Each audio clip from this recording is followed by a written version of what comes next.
when you get up off your cushion, that's called live in the Dharma. Then Yeah. you get to see, like, what did I get from those sessions?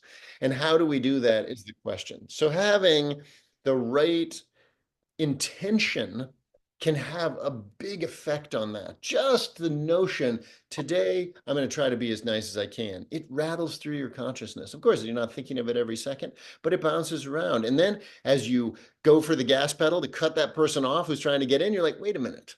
Is that really in line with what I'm saying I'm doing when I'm taking refuge and all that business?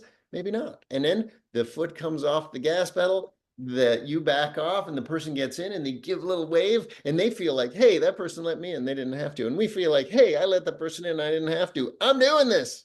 And that's called living the Dharma, right?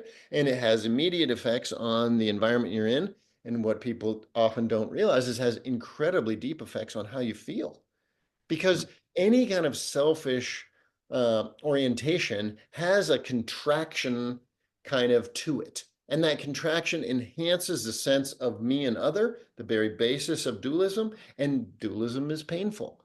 When we relax that, whether we relax it all the way, like Patrol maybe, or we relax it 5%, like me letting that person in when it didn't cost me anything, Yeah. there's a release of happy emotion and a sense of like, oh my God, I'm in the proper place at the proper time. I'm doing this.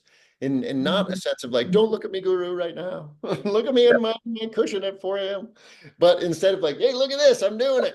And that is Yeah. actually living the Dharma. You get immediate benefits. So I don't want our readers to think, or our listeners to think, that, oh my God, I got to give up all happiness to practice this way, like these maniacs are saying. No, actually, you get real benefit. And the more you do it, the deeper that feeling is, and the more pervasive. And the more you feel like I'm living in a real world of bodhicitta that I myself am participating in. How great. I think this is so important.